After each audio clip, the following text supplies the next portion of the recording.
Hi everyone, मेरा नाम है आर्या और आज हम कुछ टाइप्स के बारे में पढ़ने वाले हैं सेट के, जो कि हमारा लेक्चर 3 होने वाला है। सेट थ्योरी जो हम क्लास 11 के चैप्टर को ले करके आए हैं यहाँ पे।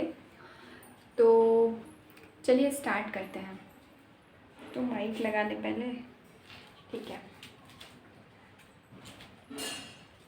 तो सबसे पहले बात करते हैं हम फाइनाइट सेट की। फाइनाइट सेट किसे बोलते हैं? Set is finite number of element.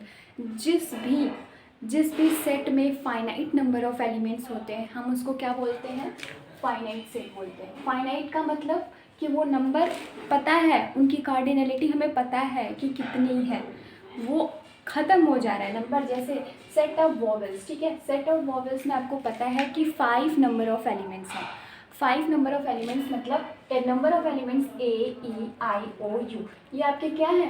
मतलब 5 जो है वो नंबर ऑफ एलिमेंट्स है जो आपका वॉवेल है। आप कुछ भी मान सकते हो। मैंने माना अगर ये सेट A है तो इसकी कार्डिनलिटी कितनी है? 5, ठीक है। तो सेट ऑफ वॉवेल्स में हमारा क्या आता है? 5 हमारे नंबर्स आए, तो ये हमारे काउंटेबल है ना, काउंटेबल है ना, फाइनाइट हो गई। जब ये फाइनाइट नंबर ऑफ एलिमेंट्स होगा तो वो कौन से सेट का एग्जाम्पल होगा? फाइनाइट सेट का एग्जाम्पल होगा। नेक्स्ट आते हैं हम इनफाइनाइट सेट पे। इनफाइनाइट सेट हम उसे कब बोलेंगे? A set contains infinite number of elements. मतलब कि जिस भी सेट में इनफाइनाइट नंबर ऑफ एलिमेंट्स होंगे उसको हम इनफाइनाइट सेट बोलेंगे। क्या बोलेंगे? इनफाइनाइट सेट बोलेंगे, क्योंकि उसमें हमें उसकी काउंटेबिलिटी नहीं पता है कि वो काउंटेबल है, ठीक है। कितनी काउंटेबल? अब मान लो कि नेचुरल नंबर का बोल दिया, एग्जाम्पल के तौर पे सेट ऑफ नेचुरल नंबर्स बोल दिया n is equal to 1 2 3 dot dot dot. तो आपका जो सेट ऑफ नेचुरल नंबर्स है, तो आपको पता नहीं है ना कि वो जाके कहाँ पे एंड हो रहा है, वो इन्फिनिटी तक जा रहा है। ऑल राइट, जब वो इन्फिनिटी तक जा रहा है तो आपको पता ही नहीं है उसकी, वो काउंटेबल नहीं है, तो अब क्या बोलोगे? उसको इनफाइनाइट बोलोगे। क्या बोलोगे? इनफाइनाइट सेट बोलोगे।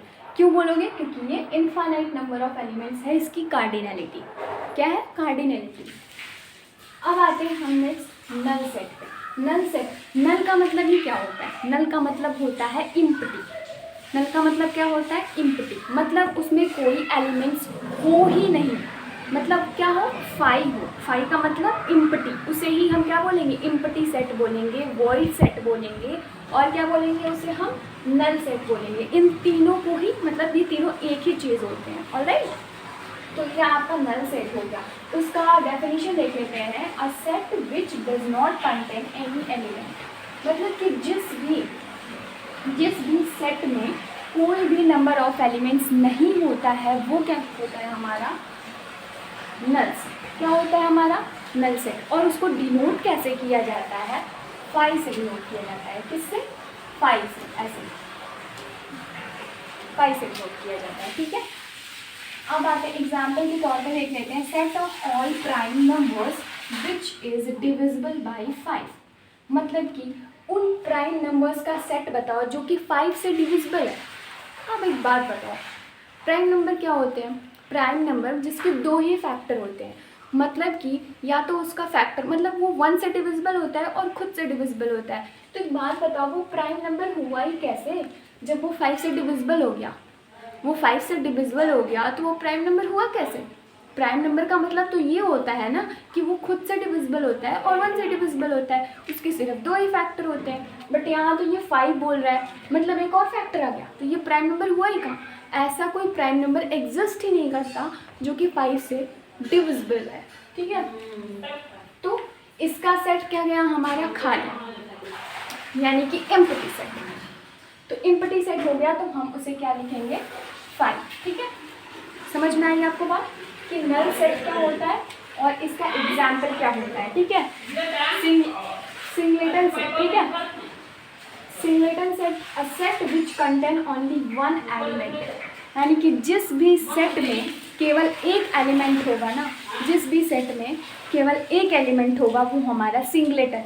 याद करने की टिक समझ लो, सिंगलेटन में सिंगल वर्ड आ रहा है और सिंगल का मतलब होता है एक।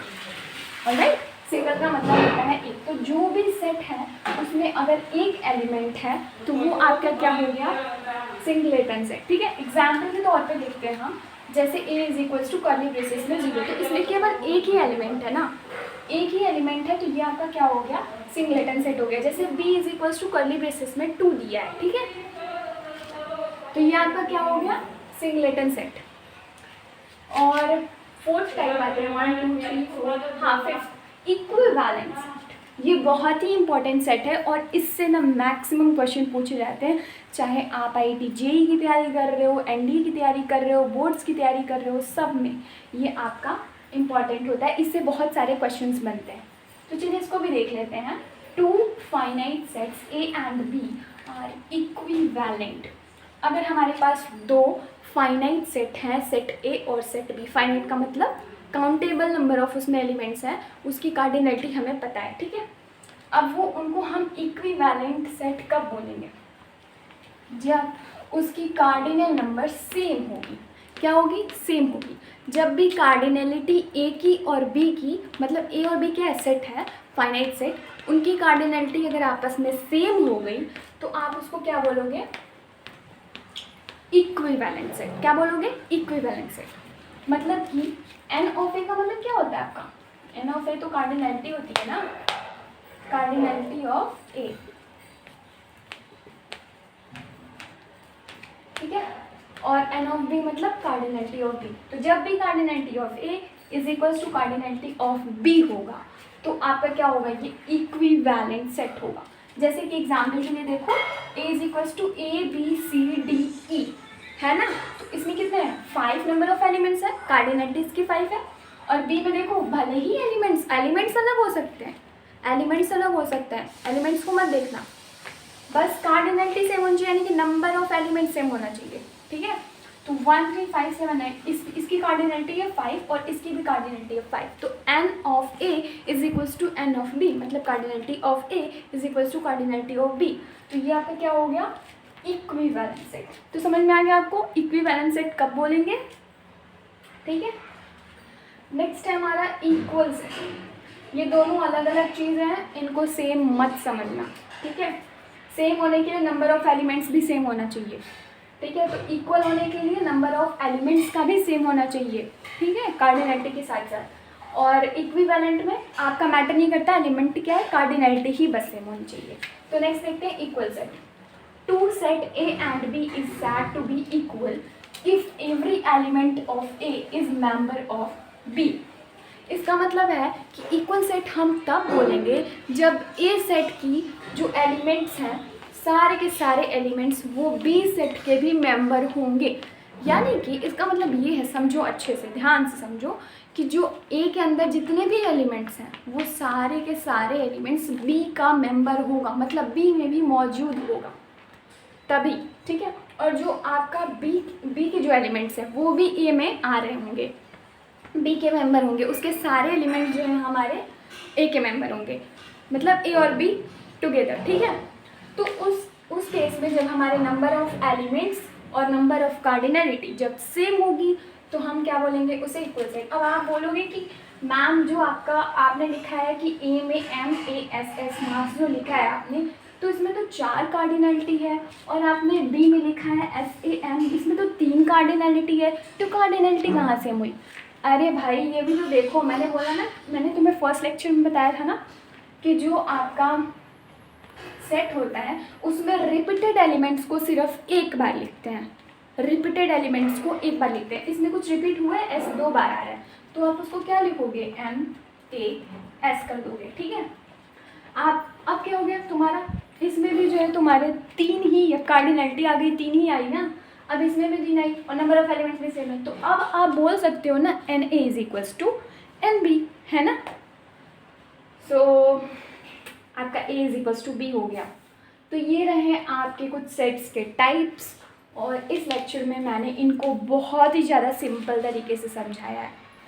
सो आई होप कि आप सबको समझ में आया होगा, और ऐसे ही रोज़ाना वीडियो के लिए मेरे चैनल को सब्सक्राइब करें, और वीडियो अगर अच्छी लगे तो लाइक करें, फ्रेंड्स के साथ शेयर करें। धन्यवाद, मिलते हैं नेक्स्ट वीडियो में।